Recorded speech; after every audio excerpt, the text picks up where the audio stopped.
রাহমাতুল লিল আলামিন হাঁটি হাঁটি পা পা করে ঘর থেকে বের হয়, আবু বকরের বাড়িতে যায়। আবু বকরকে সাথে নিয়ে নবীজি 4 দিন সময় লেগেছে, মক্কা থেকে মদিনায় গিয়েছেন।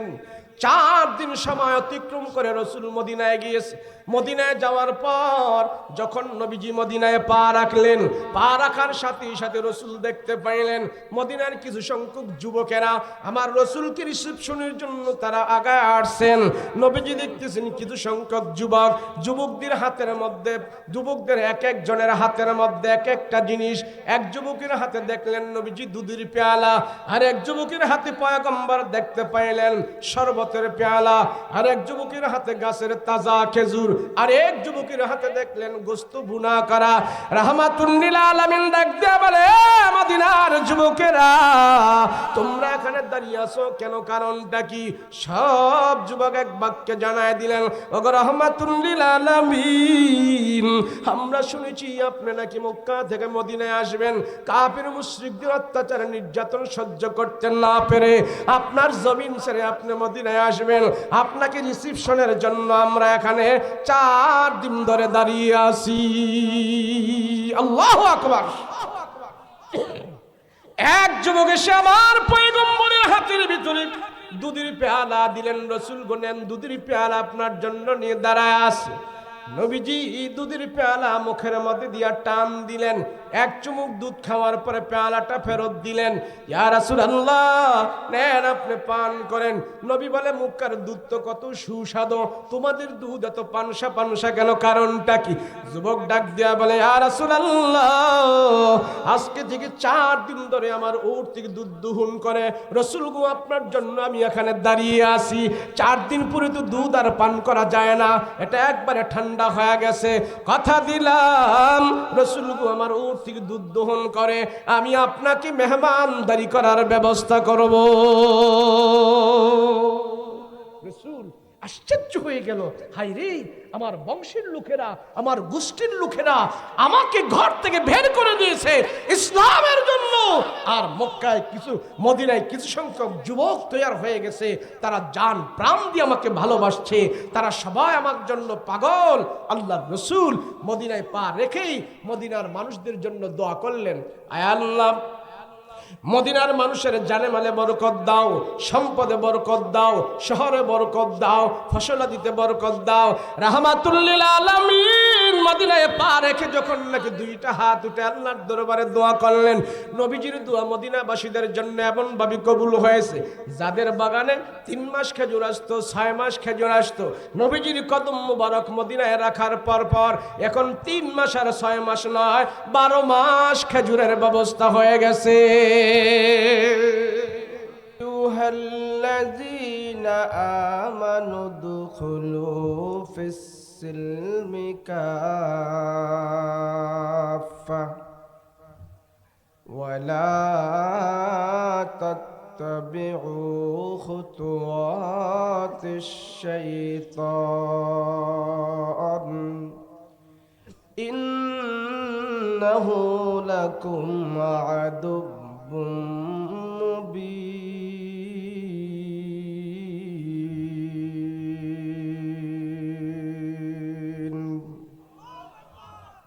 قال سيدنا رسول الله صلى الله عليه وسلم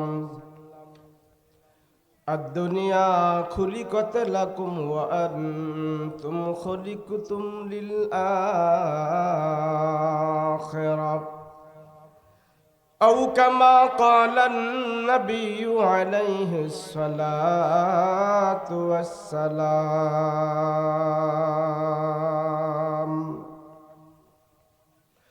وقال تعالى في شان حبيبه ومحبوبه وما أرسلناك إلا رحمة للعالمين.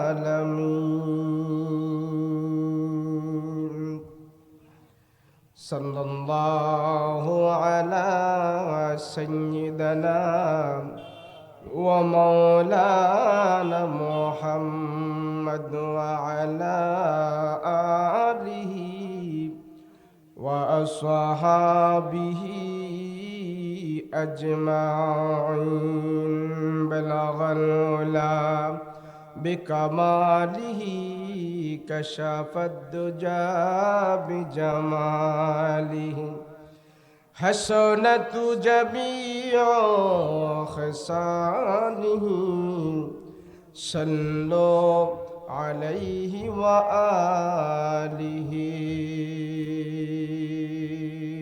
আলহামদুলিল্লাহ। সকলে দিল থেকে জবান খুলে আওয়াজ করে বলি আলহামদুলিল্লাহ। আরো জোরে বলেন আলহামদুলিল্লাহ।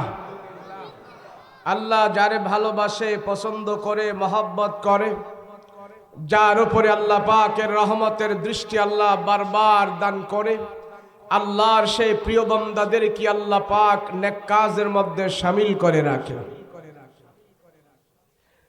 আপনারা যে এখানে বসে আছেন, এটা কি কাজ? বদ কাজ না নেক কাজ? সবাই বলেন না কি কাজ এটা? এই যে নেক কাজে আপনি শামিল হতে পেরেছেন, কিছু সময় আপনি এখানে ব্যয় করতে পারছেন, এটা আল্লাহ আপনার উপরে রহম করেছেন, মায়া দয়ার দৃষ্টি দিয়েছেন। সেই জন্য আপনি একটা গুনাহমুক্ত পরিবেশে এখানে বসে আছেন। কেউ 1 ঘন্টা, কেউ 2 ঘন্টা, কেউ 3 ঘন্টা, কেউ আধা ঘন্টা, যে যতটুকুন সময় আজকের এই মাহফিলে আমরা ব্যয় করব, আমার আপনার 50, 60, 70 বছরের হায়াত থেকে আজকের এই মাহফিলের 1-2 ঘন্টা আল্লাহর দরবারে গুনাহমুক্ত হয়ে পৌঁছে যাবে। কথা বলেন ঠিক কিনা? রাত্র অনেক হয়ে গেছে, তাই না? 11:15 বাজে। সর্বোচ্চ আমি 1 ঘন্টা বয়ান করব। কয় ঘন্টা? কথা কয় না, কয় ঘন্টা? 1 ঘন্টা। এই 1 ঘন্টার ভিতরে যা পারি, যতটুকুন পারি আমি আপনাদের সামনে কথা বলবো। যতগুলো কথা আমি আজকে বলবো, প্রত্যেকটা কথা আমাদের দরকারি এবং উপযোগী এবং জানার বিষয় সম্পর্কে আমরা আজকে কথা শুনবো এবং বলবো। সবাই আমরা আজকে একত্রে আল্লাহর দরবারে মুনাজাত দিব। আমি মুসাফির, রাসূল বলছেন মুসাফিরের দোয়া আল্লাহ কবুল করে। ফলাফল কখন আল্লাহ দিবে সেটা আল্লাহ ভালো জানে, কিন্তু মুসাফিরের দোয়া কবুল হবে। দোয়া করবেন তো ইনশাআল্লাহ? সবাই বলে না দোয়া করবেন? কিছু পারি আর না পারি, মাদ্রাসায় পড়ে আপনাদের জন্য দোয়া করাটা শিখছি। কথা বলেন ঠিক না? এদেশের যত আলেম ওলামা আছে, সমস্ত আলেম ওলামা প্রত্যেক দিন হাত উঠায় আল্লাহর দরবারে দোয়া করে। কথা বলেন ঠিক কিনা? আপনারা এখানে কোন থানা? হ্যাঁ, পীরগাছা। বাংলাদেশে থানা আছে প্রায় 600-র উপরে। কয়শোর উপরে? এই কথা বলেন না, কয়শোর উপরে? 600-র উপরে বাংলাদেশে থানা আছে। একটা থানায় যদি একটা করে মাহফিল হয়, তাহলে আজ এই রাতে 600 মাহফিল হচ্ছে। কথা বলেন ঠিক কিনা?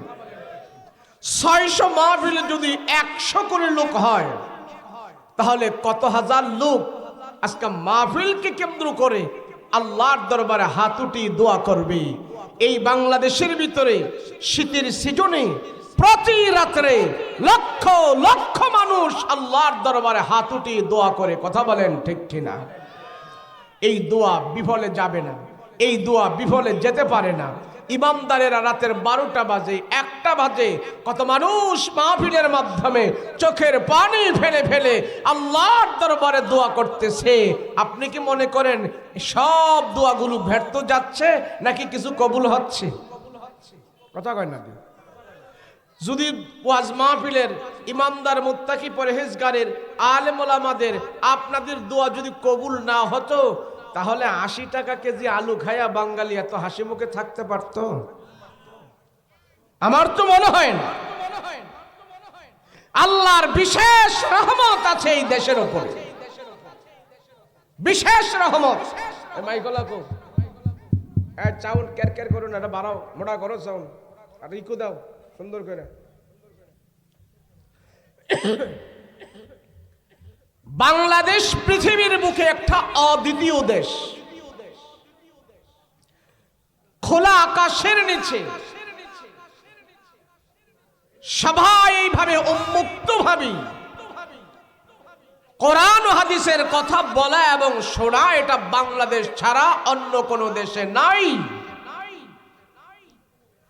সেজন্য বাংলাদেশের সর্বস্তরের মানুষ ইসলাম সম্পর্কে তারা ধারণা রাখে, জ্ঞান রাখে। কথা বলেন ঠিক কিনা?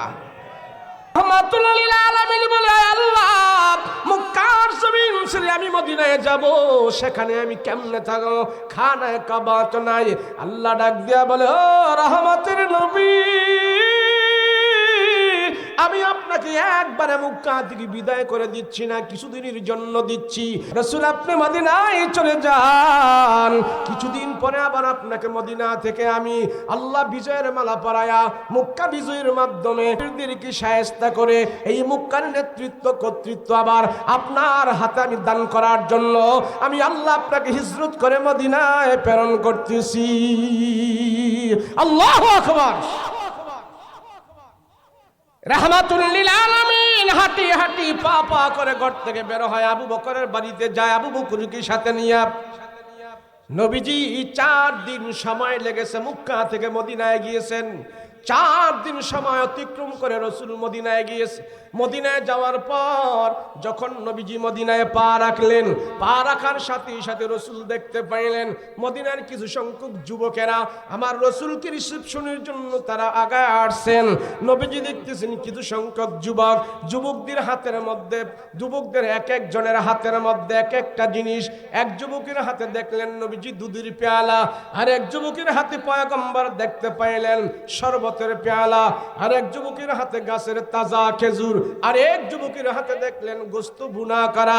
রাহমাতুল লিল আলামিন ডাক দিয়ে বলে, মদিনার যুবকেরা তোমরা এখানে দাঁড়িয়ে আছো কেন? কারণটা কি?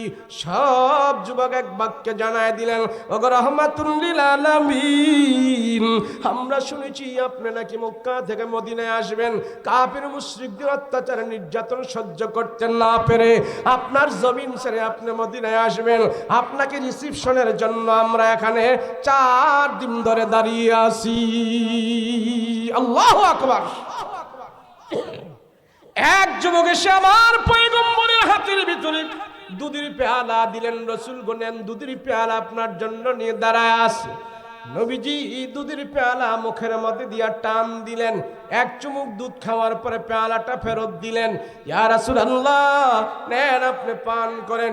নবী বলে, মুক্কার দুধ তো কত সুস্বাদু, তোমাদের দুধ এত পানসা পানসা কেন? কারণটা কি? যুবক ডাক দিয়া বলে, ইয়া রাসূলুল্লাহ, আজকে থেকে 4 দিন ধরে আমার ওট থেকে দুধ দোহন করে রসুল গো আপনার জন্য আমি এখানে দাঁড়িয়ে আছি। 4 দিন পরে তো দুধ আর পান করা যায় না, এটা একবারে ঠান্ডা হয়ে গেছে। কথা দিলাম রসুল গো আমার ওট থেকে দুধ দোহন করে আমি আপনাকে মেহমানদারি করার ব্যবস্থা করব। রসুল আশ্চর্য হয়ে গেল, হাই রে, আমার বংশের লোকেরা, আমার গোষ্ঠীর লোকেরা আমাকে ঘর থেকে বের করে দিয়েছে ইসলামের জন্য, আর মক্কায় কিছু, মদিনায় কিছু সংখ্যক যুবক তৈরি হয়ে গেছে, তারা জান প্রাণ দিয়ে আমাকে ভালোবাসছে, তারা সবাই আমার জন্য পাগল। আল্লাহর রসুল মদিনায় পা রেখেই মদিনার মানুষদের জন্য দোয়া করলেন, আয় আল্লাহ, মদিনার মানুষের জানে মালে বরকত দাও, সম্পদে বরকত দাও, শহরে বরকত দাও, ফসলাদিতে বরকত দাও। রাহমাতুল লিল আলামিন মদিনায় পা রেখে যখন নাকি 2টা হাত উঠে আল্লাহর দরবারে দোয়া করলেন, নবীজির দোয়া মদিনাবাসীদের জন্য এমন ভাবে কবুল হয়েছে, যাদের বাগানে 3 মাস খেজুর আসতো, 6 মাস খেজুর আসতো, নবীজির কদম মুবারক মদিনায় রাখার পর এখন 3 মাস আর 6 মাস নয়, 12 মাস খেজুরের ব্যবস্থা হয়ে গেছে। মক্কার কাফেররা চিনলি না তোরা কারে বিদায় করে দিলি? কথা বলেন ঠিক কিনা? চিনলি না কারে বিদায় করে দিলি? রসুল মদিনায় পা রাখলেন, যুবকেরা এসে আমার রসুলের সাথে কথা বলতেছে, ইয়া রাসূলুল্লাহ, আমার বাবা ঘরের ভিতরে অসুস্থ, রসুল গো আপনাকে বলেছে আমার বাবা আমাদের বাড়িতে যাওয়ার জন্য। নবীজি আপনি আমাদের বাড়ির পহেলা মেহমান হবেন, এটা আমি চাই। আপনার বরকত আমার ঘরে প্রথম আমি নিতে চাই। রসুলকে যখন এক যুবকে কথা বললো, আর এক যুবক এসে বলতেছি ইয়া রাসূলুল্লাহ আপনি আমাদের বাড়ির মেহমান হবেন। রসুল ওই তো ডান দিকে আমাদের বাড়ি, আপনি আমাদের বাড়ির মেহমান হবেন। আরেক যুবক এসে বলে ইয়া রাসূলুল্লাহ ওই তো পাহাড়ের উপরে আমাদের বাড়ি, রসুল গো আমাদের বাড়ির মেহমান হবেন। রসুল চিন্তা করলেন আমি একজন, সবাই আজকে আমাকে পহেলা মেহমান বানাইতে চায়, আমি রসুল একজন, সবার ঘরে কেমনে যাব? আল্লাহর নবী বললেন ও মদিনার যুবকেরা শোনো, আমি নবীজি আজকে ইচ্ছা করে কারো বাড়িতে যাব না, কারো বাড়িতে যাব না। আমি যে উট দিয়া মক্কা থেকে মদিনায় আসলাম, উটের উপরে আমি বসা থাকবো। এই উট চলতে চলতে মদিনায় যার বাড়ির সামনে যায় বসে যাবে, আমি এবং আমার সাহাবায়ে কেরাম সবাই তার বাড়ির মেহমান হয়ে যাব। রাসূল চিন্তা করলো যে আমি কার বাড়িতে যাব? মেম্বারের বাড়িতে গেলে চেয়ারম্যান মন খারাপ করবে, এর বাড়িতে গেলে ও মন খারাপ করবে। তো রসুল কত সুন্দর সমাধান দিলেন, আমি উট দিই মক্কা থেকে মদিনায় যেভাবে আসছি এই উটের উপরে আমি বসা থাকবো, আমার আবু বকর ওমর তারা দুই পাশে থাকবে, সাহাবায়ে কেরাম থাকবে, উট চলতে থাকবে, যার বাড়িতে যা বসবে আমরা সবাই তার বাড়ির মেহমান হয়ে যাব। সুবহানাল্লাহ। তো উট চলতেছে, ডাইনে বামে সাহাবীরা রসুলের উপরে দুরূদ পড়তেছেন, চলতেছে চলতেছে চলতে চলতে ওটটা সমতল ভূমি দিয়ে চলতে চলতে একটু পাহাড়ের উপরে যা উঠলো, পাহাড়ের উপরে উঠে একটা দোতলা বাড়ির সামনে উটটা হাঁটু করে বসে গেল। রসুল উটের লাগাম ধরে টান দেয়, উঠাও উঠাও, উট উঠে না, আর শক্ত করে বসে গেল। রসুল বুঝতে পেরেছে ওট এই বাড়ির মেহমান হয়েছে, অতএব আমাদেরকে সে মেহমান এখানে বানাবে। আল্লাহ এই বাড়ির মেহমান আমাদেরকে বানিয়ে দিয়েছেন। রসুল বলে বাড়িওয়ালা কে? এ বাড়ির মালিক কে? মদিনায় বাড়ির মালিক কে? দেখতেছেন ঘরের ভিতর থেকে মধ্যবয়সী একটা লোক রাসূলুল্লাহর দিকে আগা আগা আসতেছেন। নবীজি দেখি তারে চিনে ফেললো, আরে তুমি তো আবু আইয়ুব আনসারী, এটা কি তোমার বাড়ি? বলে হ্যাঁ ইয়া রাসূলুল্লাহ এটা আমার বাড়ি। নবী বলে আবু আইয়ুব আনসারী তোমার বাড়ির মেহমান আল্লাহ আমাকে বানিয়ে দিয়েছে, সাহাবীদেরকে বানিয়ে দিয়েছে তোমার বাড়ির মেহমান, তুমি খুশি না বেজার? এ আবু আইয়ুব আনসারী আমি রাসূল তোমার বাড়ির মেহমান হয়ে গেছি, তুমি খুশি না বেজার? আবু আইয়ুব আনসারী বলে ইয়া রাসূলুল্লাহ পয়গম্বর,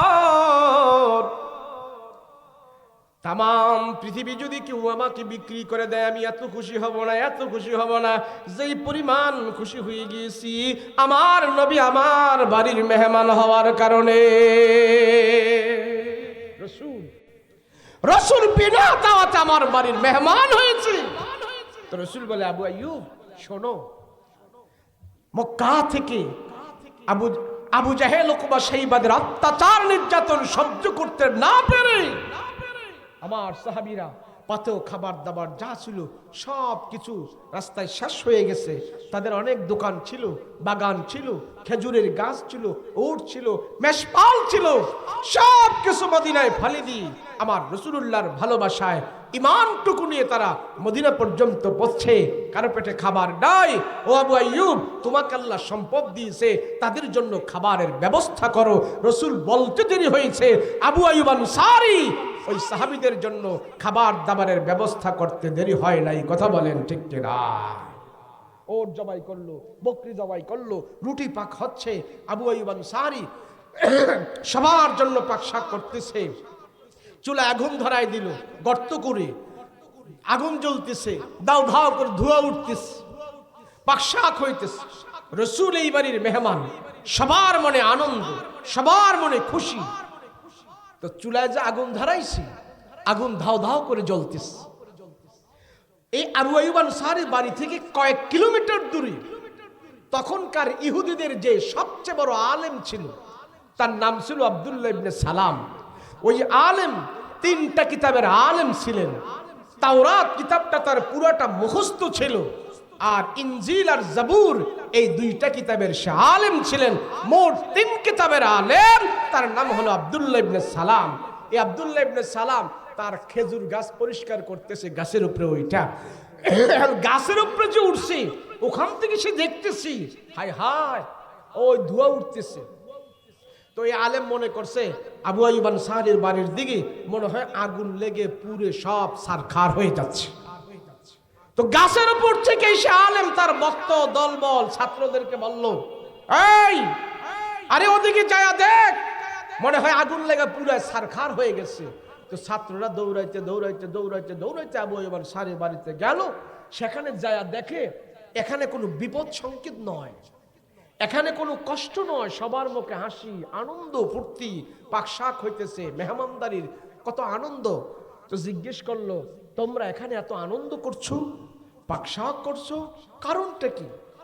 জানো না, এই বাড়িতে মক্কার নবী মুহাম্মদুর রাসূলুল্লাহ মদিনায় আগমন করেছে, এই বাড়িতে নবীজি বসা আছে, তার আগমনের সুবাদে এখানে মেহমানদারির পাকশাক হইতেছে, সেই জন্য আমরা আনন্দ করতেছি। সুবহানাল্লাহ। তখন ইহুদি ছাত্ররা বলতেছে, হায় হায়, মুহাম্মদ মক্কা থেকে মদিনায় চলে আসছে? বলে হ্যাঁ। তো তারা দৌড়ি চলে আসলো আব্দুল্লাহ ইবনে সালাম ওস্তাদের কাছে এসে বলতেছে, ওস্তাদ জি, যে তাওরাত পরে পরে আপনি আমাদেরকে শেষ জামানার নবীর কথা আমাদেরকে শোনাইতেন, আখিরি জামানার নবীর কথা আপনি বর্ণনা আমাদেরকে তাওরাত কিতাব পরে পরে শোনাইতেন, ওই নবী তো মদিনায় চলে আসছে। আব্দুল্লাহ ইবনে সালাম খেজুর গাছের উপর থেকে এক লাফ দিয়ে নেমে বলে, আরে বলস কি, মক্কার মুহাম্মদ মদিনায় চলে আসছে? বলে হ্যাঁ। বলে তোরা দাঁড়া, আমি একটু আব্দুল্লাহর বেটা মুহাম্মাদের সাথে দেখা করে আসি। সুবহানাল্লাহ। 3 কিতাবের আলেম। কয় কিতাবের? আসমানি 3 কিতাবের আলেম। ইহুদিদের সে সবচেয়ে বড় আলেম ছিল। দৌড়ায় আসছে, আয়েশা আবু আইয়ুব আনসারী খুঁজা ভার করছে, দোস্ত তোমার বাড়িতে নাকি মুহাম্মদ চলে আসছে? বলে হ্যাঁ।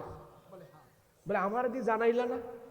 তো করে জানামো কে, তোরা তো ইহুদি, ইহুদিরা তো মুসলমানদের দুশমন, ইহুদিরা মুসলমানের দুশমন, রক্তীয় দুশমন, বংশীয় দুশমন, দেশীয় দুশমন, ধর্মীয় দুশমন, বংশগত দুশমন, সব দিক থেকে ইহুদিরা মুসলমানদের দুশমন। কোনদিন মুসলমানেরা ইহুদিদের বন্ধু হতে পারে না, ইহুদিরা কোনদিন মুসলমানদের বন্ধু হবে না। কথা বলেন ঠিক কিনা? এটা কোরআনের ঘোষণা, আবার রাসূলুল্লাহর ঘোষণা।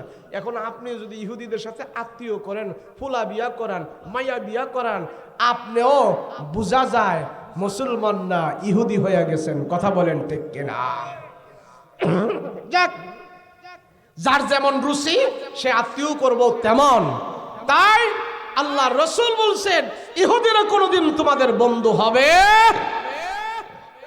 এবার রাসূল পাক সাল্লাল্লাহু আলাইহি ওয়াসাল্লাম ঘরের ভিতরে বসা এই আব্দুল্লাহ ইবনে সালাম আবু আইয়ুব আনসারীকে বলে, ভাই আমার অনেক আশা, তুমি জানো ইহুদিদের একমাত্র আমি হইলাম আলেম, আমি তাওরাত কিতাব আমার আছে, জাবুর কিতাব আমার দিলে আছে, আমি শুধু মুহাম্মাদের সাথে এক নজর দেখা করব, এটা আমার দিলের তামান্না, এটা আমার জীবনের চাওয়া পাওয়া, তুমি আমাকে এর থেকে বঞ্চিত করো না, আমি রাসূলের সাথে একটু দেখা করতে চাই, কি বলো তুমি আমাকে দেখা করাও। আবু আইয়ুব আনসারী বলে, এটা আমার দ্বারা সম্ভব না, তোমাকে আমার রাসূলের সাথে দেখা করাইতে নেব। আপনারা কথা বুঝেন? কথা বুঝতেছেন? আমি যদি এই আলোচনা বিভিন্ন দিকে ঘুরায়া করি 2.5 ঘন্টা লাগে, কমপক্ষে 2.5 ঘন্টা লাগে। আমি 2.5 ঘন্টা না নিয়ে মূল কথাগুলো বলতেছি, অসুবিধা হইতেছে? আমি যদি 4টা গজল গাই, ব্যাংস্যাং করি, কিছু কবিতা টবিতা কই, আর 2 ঘন্টা ওয়াজ করতাম, আপনারা খুব মজা পাইবেন, হাসবেন, মাতাইবেন, খুব মজা লাগবে। কিন্তু লাভ কি? লাভ কি? যেই সেই। এর জন্য ওয়াজ মাহফিল এটা হলো শিক্ষার একটা প্ল্যাটফর্ম। ওয়াজ মাহফিল এটা একটা গুণামুক্ত স্থান। ওয়াজ মাহফিল এখান থেকে কিছু হাসিল করার, ওয়াজ মাহফিল এটা আমাদের জন্য একটা রহমত বরকতের স্থান। কথা বলেন ঠিক কিনা? এর জন্য গজল যারা কয় এর বিরুদ্ধে আমি না, দুই একটা বলতেই পারে, কোনো সমস্যা নাই, গজল বলা অসুবিধা না। কিন্তু পুরোটা মাহফিলে যদি গজল হয়ে যায় তাহলে এটা ওয়াজ মাহফিল হইল না, এটা গজল মাহফিল হইয়া গেছে। কথা কোন ঠিক না? তো গজল মাহফিল করে তো লাভ নাই, ওয়াজ মাহফিল শোনে। রসুল কি দেখার জন্য সে পাগল হয়ে গেছে। আব্দুল্লাহ ইবনে সালাম বলে, তোমাকে আমি এমনি রসুলের কাছে নিয়ে যেতে পারি না, তুমি দাঁড়াও, আমার নবীজি থেকে আমি পারমিশন নিয়ে আসি, তোমার মতো ইহুদিকে রসুলের সাথে দেখা করার সুযোগ নবীজি দিবে কিনা। তো যাই আব্দুল্লাহ ইবনে সালাম যায়, আবু আইয়ুব আনসারী যায় রসুলকে বলে, ইয়া রাসূলুল্লাহ, মদিনার যিনি ইহুদিদের সবচেয়ে বড় আলেম, তাওরাত কিতাব, জাবুর কিতাব, ইনজিল কিতাবের যিনি আলেম, রসুল সে আসছে আপনার সাথে দেখা করতে, নবী আপনি দেখা করবেন?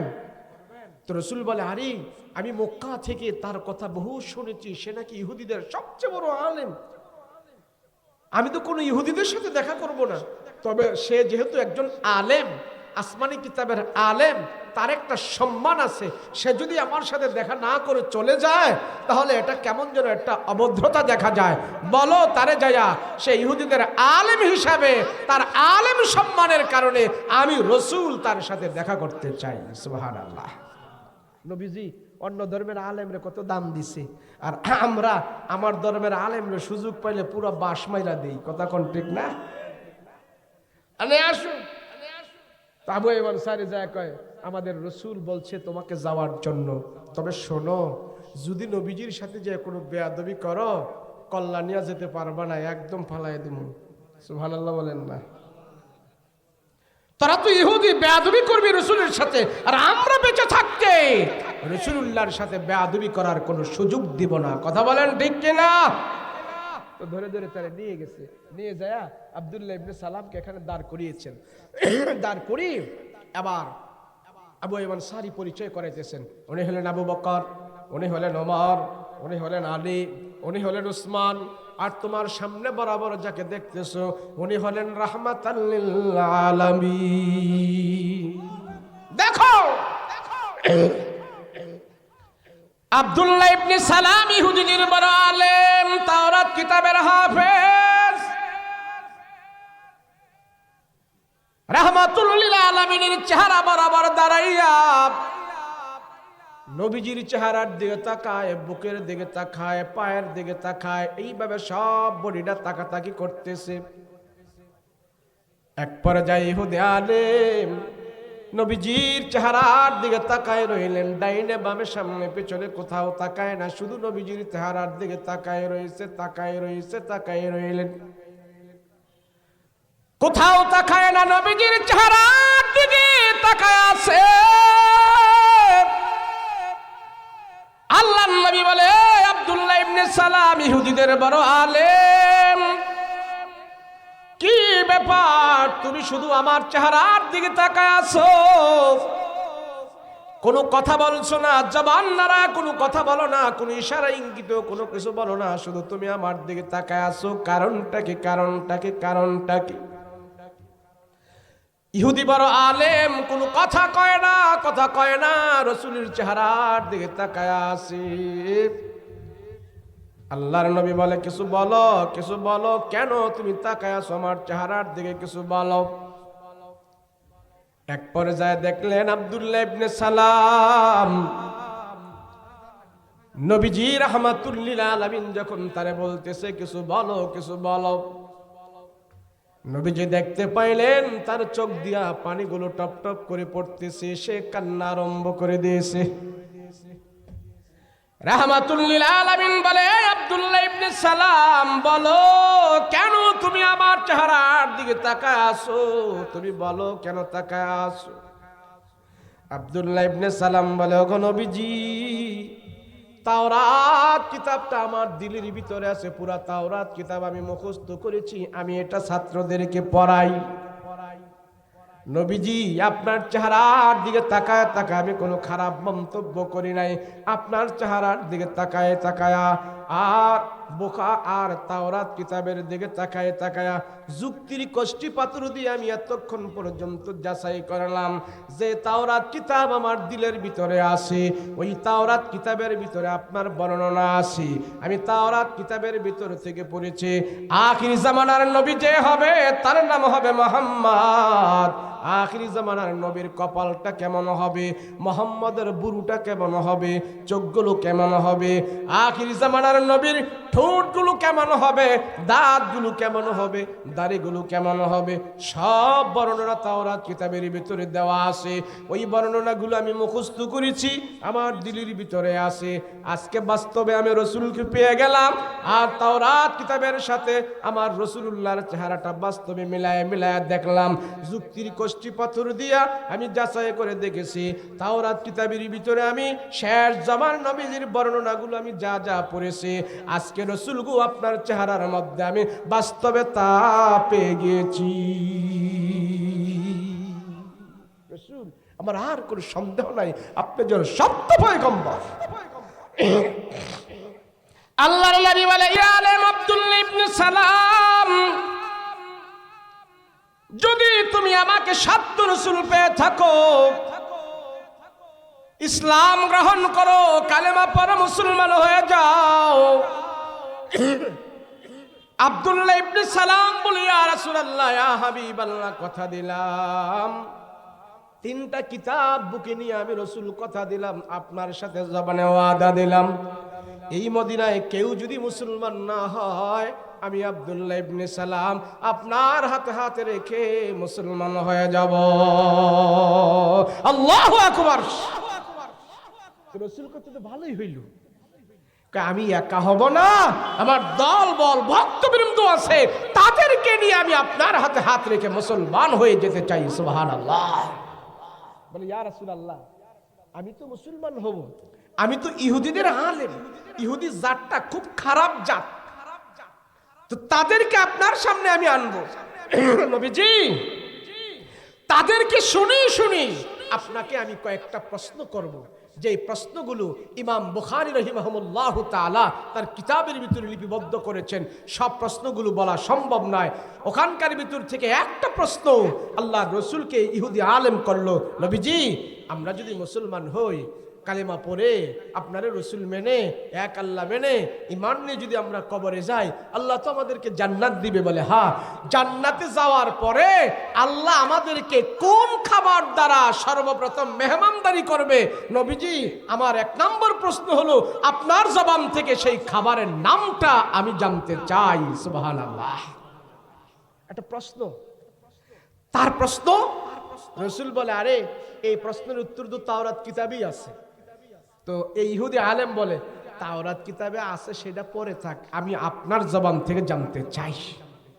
তো সব দল বল ভক্তবৃন্দ সবাই নিয়ে আসছে।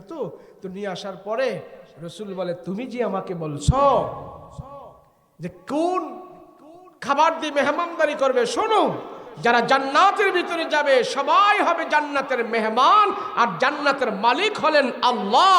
আমরা সবাই হব জান্নাতের মেহমান, আল্লাহ হবে মালিক, আল্লাহ হবে মেজবান।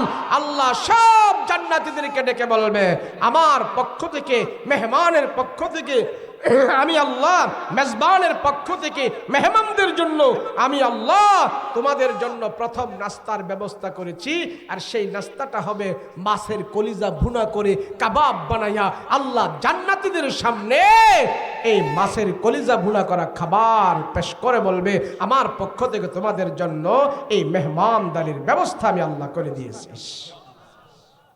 তখন ওই ইহুদি আলেম বলে সাদাকতা ইয়া রাসূলুল্লাহ, আপনি সত্য বলেছেন, আপনি সত্য বলেছেন, হুবাহুব এই কথাটা তাওরাত কিতাবের ভিতরেই দেওয়া আছে। সুবহানাল্লাহ। তো রসুল বলে তাহলে যদি সত্য হয়ে থাকে কালমা পড়ে মুসলমান হও না। তো দল বল ভক্তবৃন্দ সবাই জিগায় আমি কিন্তু সত্য রসুল পেয়েছি, আমি কিন্তু মুসলমান হয়ে যাব।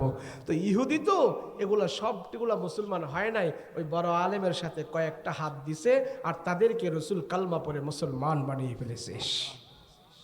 আমি যে আয়াতটা তেলাওয়াত করছি এই আয়াতটা এই মুহূর্তে, তো আব্দুল্লাহ ইবনে সালাম যখন কালমা গ্রহণ করছে তখন বলে ইয়া রাসূলুল্লাহ, আমার বাড়িতে এখন ইহুদিদের বাড়িতে, আমি তো ইহুদিদের আলেম, ইহুদিদের গ্রামে আমার ঘর, ইহুদিদের সমাজে আমি থাকি, চলাফেরা করি। নবীজি মুসলমান তো হয়েই গেছি, তবে আপনার কাছে আমি একটু রুখসত চাই। রুখসত কি বুঝেননি? একটু সুযোগ চাই। বলে কি সুযোগ? বলে আমি ইহুদি থাকতে উটের গোস্ত খাইতাম না, উটের দুধ খাইতাম। আমি মুসলমান হওয়ার পরেও এই অনুমতিটা আপনার কাছে আমি চাই, আমি গোস্ত খাবো না, আমি দুধ খাবো। তাহলে ইহুদিরা মনে করবে তাদের সাথে আমি আছি, আর মুসলমান তো হয়েই গেছি, মুসলমানেরা মনে করবে মুসলমানদের সাথে আছি। দুই দলের মিলাইয়া সমন্বয় করে চলতে আমার একটু সুবিধা হবে। এমন সুবিধাবাদ আপনারা চান কিনা? কথা কয় না, চায় না। এই সুবিধার মানুষও তো সমাজে বেশি। কথা কয় না না না না না, কি আবার? হ্যাঁ, ওই যে আমাদের দেশে বা আপনাদের দেশে ফকিরি ফাকিরি বাউল গান এগুলো আসেনি? আছে আছে। তা আমাদের দেশের কিছু নেতা হিন্দুদের পূজায় যাওয়া হয় সভাপতি, আবার মাহফিলও হয় সভাপতি। জিগেলাম এত জায়গায় কেন সভাপতি? কয় সবাই রে সমন্বয় করে চলতে চাই। আমি কই এবার নির্বাচনে আপনি ফেল ডিভিশন পাস করবেন। যেই নেতা সবাই মত নিয়ে চলতে চায়, পূজা তো যায়, গানেও যায়, মসজিদেও যায়, সুদও খায়, ঘুষও খায়, সভাপতিও হয়, তাহাজ্জুদ পড়ে, তাসবিহ সুরা নিয়ে থাকে, মানে সবার সাথে ভালো থাকতে চায়। এই নেতার কপালে আলিক কি আছে? এটা ভালো হইব না, এটা আরো ফেল করবে সমাজে বেশি। মেম্বারি চেয়ারম্যানে যারা হইলে এটা ফেল করবে বেশি। কেন? মানুষ জানে উনি সিটার, সব জায়গায় যায় তাল মিলায়। কথা বলেন ঠিক কিনা? আব্দুল্লাহ ইবনে সালাম উনিও রাসূল থেকে এমন একটা সুযোগ চাইছেন, নবী গো আমি ইহুদিদের সাথেও থাকতে চাই, আবার মুসলমানদের সাথেও থাকতে চাই। এমন একটা সুযোগ কি ইসলামে আছে কিনা আমার একটু দেন না।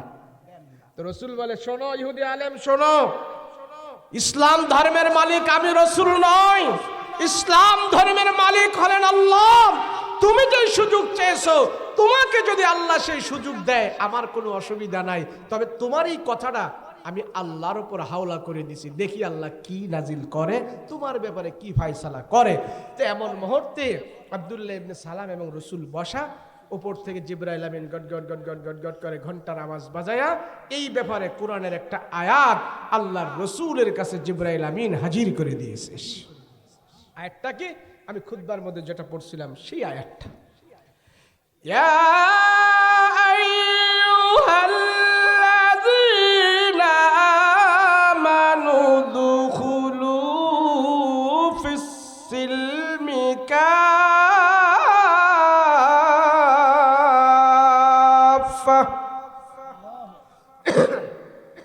ওয়ালা তাত্তাবিউ খুতুওয়াতিশ শাইতান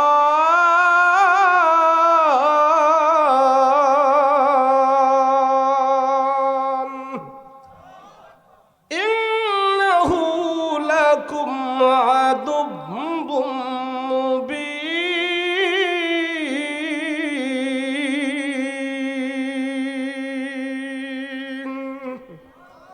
এই আয়াত নাজিল হয়ে গেছে।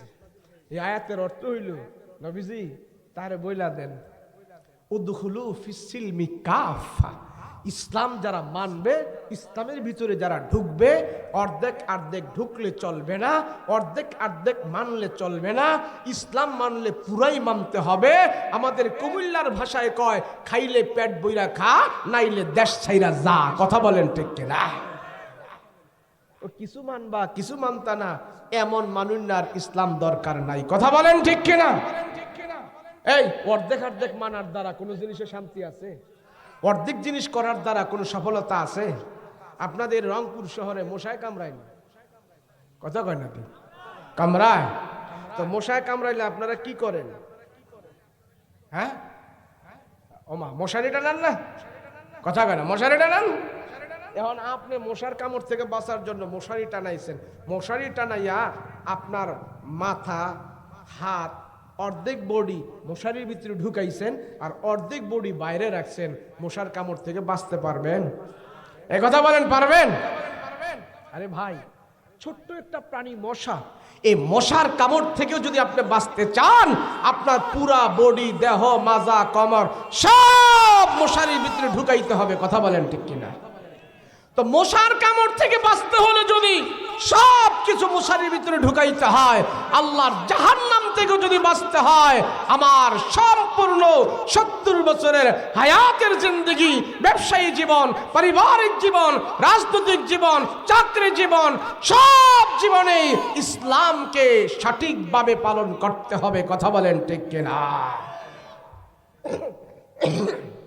আমার ওয়াজের আজকে সার কথা হলো উদখুলু ফিস সিলমি কাফা, আমরা ইসলাম পুরোপুরি মানতে চাই। কথা বলেন ঠিক কিনা?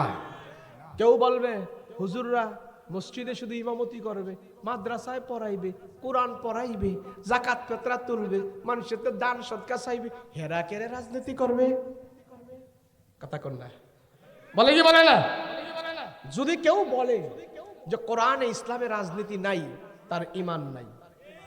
তার কি নাই? ঈমান নাই।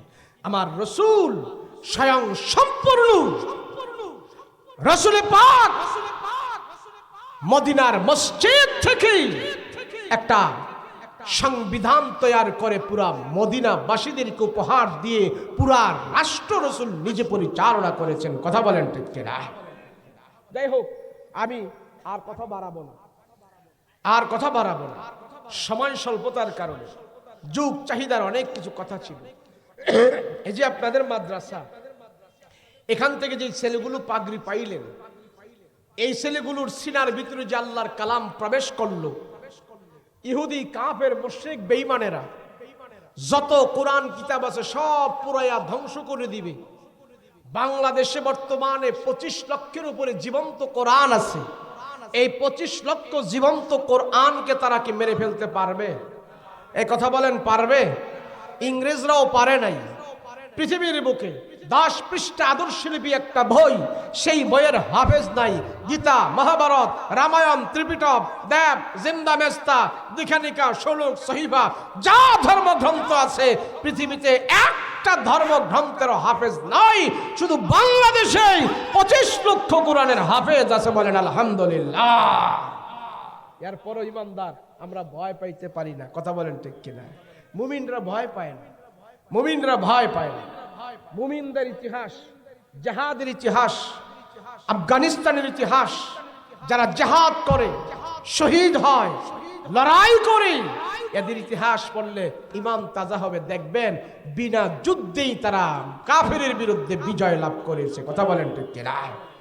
আমরাও ভবিষ্যতে আমাদের ইমান আর আমল তাজা রাখবো। রাজি আছেন ইনশাআল্লাহ? এবার রাজি আছেন ইনশাআল্লাহ? সন্তানদেরকে মাদ্রাসায় পড়াইবেন, রাজি আছেন? মেয়েদেরকে মাদ্রাসায় পড়াইবেন, রাজি আছেন? অনেকে মনে করে হুজুর পোলা পান্ডা মাদ্রাসায় পড়াইলে নিজে খাইবো কি, আমা করে খাওয়াইবো কি, কয় টাকা বেতন পাইবো আর আম করে খাওয়াইবো কি, হ্যাঁ খাইবো কি? এই মিয়া পোলা পাইনের খাওয়ার আশায় আপনি দুনিয়াতে বাইসা থাকেন না, নিজের খাওয়ার ধান্দা নিজে কইলেন। কথা বলেন ঠিক কিনা? মাদ্রাসায় পড়লে, কোরআন হাদিস পড়লে সে ঠগে না, জিতে। কথা বলেন ঠিক কিনা? যাই হোক, আজকের এই আলোচনা, আজকের এই মাহফিল আল্লাহ যেন কবুল করে। বলেন আমিন। আল্লাহ যেন আমাদের সবাইকে কবুল করে। বলেন আমিন। আপনাদের উত্তরবঙ্গে আজকে কয়েকদিন ধরে ঘুরতেছি, ঘুরে আমার এমন ঠান্ডা লাগছে, শীতের কাপড় টাপড় তেমন বেশি আনি নাই, কিন্তু এখনো তো ঢাকা শহরে অনেক মানুষ ফ্যান সাইডা ঘুমায়, আর এখানে আইসা দেখি চিৎকার কাঁপে। গতকাল ছিলাম সে রাজশাহী তানোর মন্ডবালা মাদ্রাসায়, রাত্রে আমারে 12:30 দিছে মাহফিলে। এই শীত পড়তেছে তখন দিছে আমারে মাহফিলে। তো এই শীতে ঘুমটুম হয় নাই, পুরা শীতে একবারে কপটপ বসে গেছে। ঢাকায় কালকা যায় যদি ভালো ডাক্তার দেখাইতে পারি। সবাই আমার জন্য দোয়া করবেন। আমরা বক্তারা যে পরিশ্রম করি, যে কষ্ট করি, আপনারা এটা বিশ্বাস হবে না, বিশ্বাস হবে না। দেখেন না, বক্তারা বেশি দিন বাঁচে না। কেন জানেন? বক্তাদের 3টা কাজ: অগমা করা, কথা বলা, সফর করা। কয়টা কাজ? কথা বলেন। অগমা, রাত জাগা, কথা বলা, সফর করা। এই 3টা কাজ যেই মানুষের ভিতরে সর্বদা থাকবে, এই মানুষের হায়াত কমে। কি কমে? হায়াত কমে, অসুস্থ হয়ে যায়, দুর্বল হয়ে যায়। আর এই 3টা বিষয় বক্তাদের আছে। কথা বলেন ঠিক কিনা? এই জন্য আমি কই বক্তারা বেশি দিন বাঁচে না। মন চায় না ওয়াজ মাহফিলে এইভাবে আসি, এরপরও কি করবো, যখন শিখছি আইতে হয়, আগমা করতে হয়, কখন মইরা যায় কওয়া যায় না। এর জন্য সবাই দোয়া করবেন ঈমান আর আমলের সহিত যেন শহীদি মরণ যেন আল্লাহ দান করে, বলেন আল্লাহুম্মা আমিন।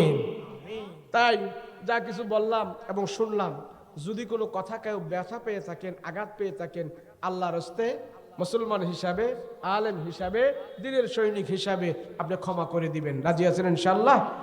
সবাই আমরা দোয়া করব, আল্লাহ পাকের কাছে আমরা দোয়া করব রাসূলুল্লাহ সাল্লাল্লাহু আলাইহি সাল্লামের সুপারিশ যেন আল্লাহ আমাদেরকে দান করে। সে ব্যাপারে আমরা সবাই সচেষ্ট থাকব, প্রত্যেকটা কাজে কাজে রাসূলুল্লাহর সুন্নাত আমরা পালন করব। রাজি আছেন ইনশাআল্লাহ? আল্লাহ আমাদের তৌফিক দান করেন, বলেন আল্লাহুম্মা আমিন।